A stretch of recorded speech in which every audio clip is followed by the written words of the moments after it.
time we need certain guns. So the guns we need are pump shotguns, 12-gauge pump shotguns, or automatic shotguns. Nothing else. Nothing else. If you feel like you'd like to give us something and it's not on the list, save it. We've got to have these precise ones because this is what they use against us. And as a weapons expert from the Army, I know what will be best. The next thing we need are 357 Magnum revolvers. That's the main weapon. Not 38. 38 will bounce off of windows. They've been known to. 357. 45 automatic are the best. That's what I personally carry. The next thing we need, if you don't have them, Tom Collins knows where you can get them for half price, and we need them, are Colt AR-15. That's the civilian name for the M16 rifle. That's what they hit us with most of the time. Or the Mini 14. It's all right. It's not great. We need these weapons very badly. And if you have never been in a firefight, I have stood on a farm in Ohio that was a retreat, and for 4 solid hours, we never did find out why the police didn't come out, there were over 6,000 rounds expired from both sides trying to kill people. That was one firefight. This is no game, and this is no joke. I spent Monday in the hospital because I wasn't careful at a job that I was having, and somehow, somebody, I got the blood tests to prove it, slipped poison in the pop that I was drinking, and I was in critical condition. And I still got the scar from the IV. I went into convulsions and seizures, and a lot of people prayed. And Monday morning, I walked out of that hospital.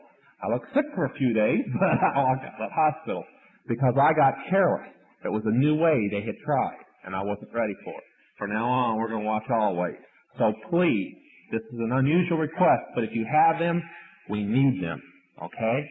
And the other thing we need material so that clothes can be made.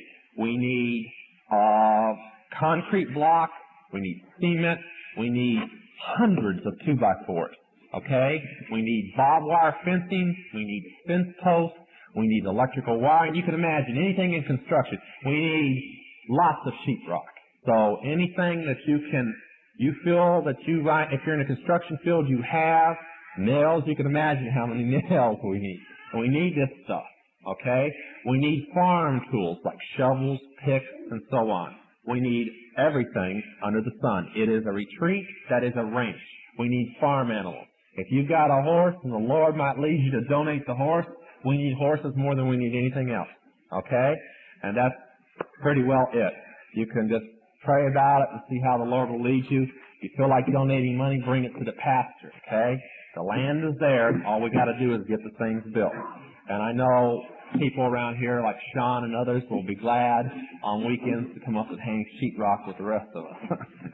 I won't be here, I'm sorry to say, so I'm trusting others. Johnny, I've got to care one more thing very quickly for our Sunday school records. But all those people who were not here during first session, please raise your hands. Or if you were not counted in your second session class already, if you were not in first session or not counted in your second session class, please raise your hand. If you're a visitor who is here and you're not in the first session, raise your hand. And if you're not counted in your second session, and Mike, you get those, lay on those sides. Keep your hands up. Johnny, go ahead and talk. Well, I was going to ask questions, but I don't think I can ask questions with everybody's hands in the air. So I'll add very quickly here. We have tried retreats several times. They've always failed because we allowed the supporting churches to have a voice in the retreat itself. Now, I love this church, and I'm a member of it, or I've never joined the church in the 5 years I've been saved. That's what I think of this church. I think of this pastor. But the retreat, the workers, if you think that you would like to be a worker at the retreat, just remember, it's going to be on the hips the whole time you're there. Tom Collins, I told him and his wife, they were out looking at the land with us. And this Cole already knows who gave us the land. Tom gave us the land. And I told him and his wife, I said, you know, when you come out here, this is your land, but the moment you come through the gates, you put it on your hip. And so pray for us. Pray while we're eating. We're claiming souls upon souls. I'm going to be talking with the people who train me in witchcraft. I'm going to be going in to the top people that sat on the council, the 13 people to sit on the council. I will be in space where 8 of them live, and I expect them to attend the meeting. Okay? Pray for us. We're going to believe miracles are going to be done.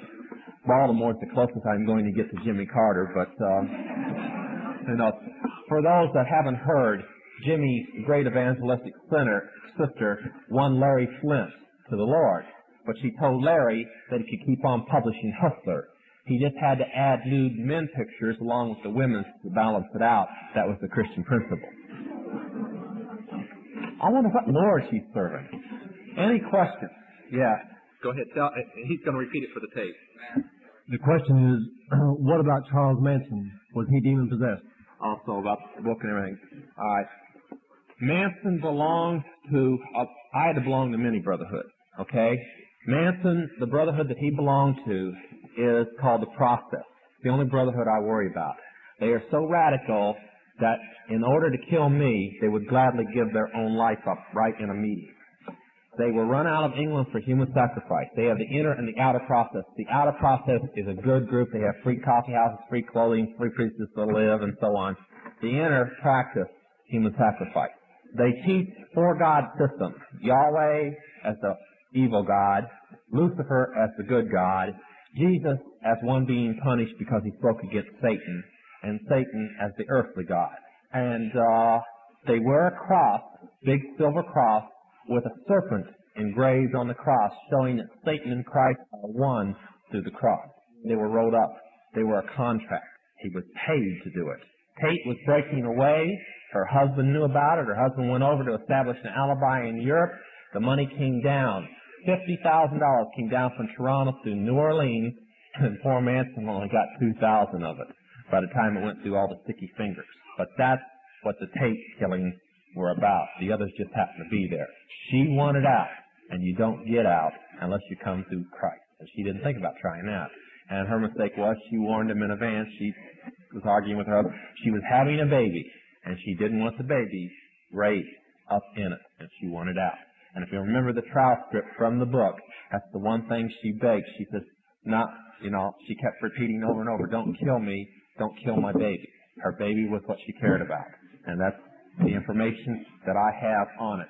I belong to the New Orleans branch, and he was called a filled disciple or an evangelist from the New Orleans branch, the Process. They were the people who first tried to kill me. The first incident that ever happened from them. They're very, very radical. They're located in, they've got a few scattered undercover groups in L.A., but they've got an open chapter in Frisco. Any other questions? Yes.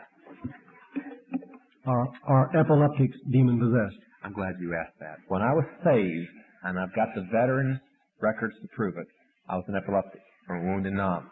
I took an EEG this time last year, and the brain scan shows I'm still an epileptic. The first thing that the people called out of me, and they did not know I was an epileptic, I was taking the Dilantin and the phenobarb in secret, they called a demon of epilepsy out of me.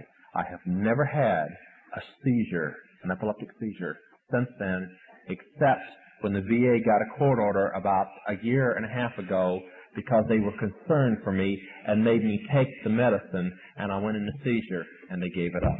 I've never had a seizure, and nobody that I've ever called a demon of epilepsy out of has ever had a seizure since, as long as they stayed off the medicine.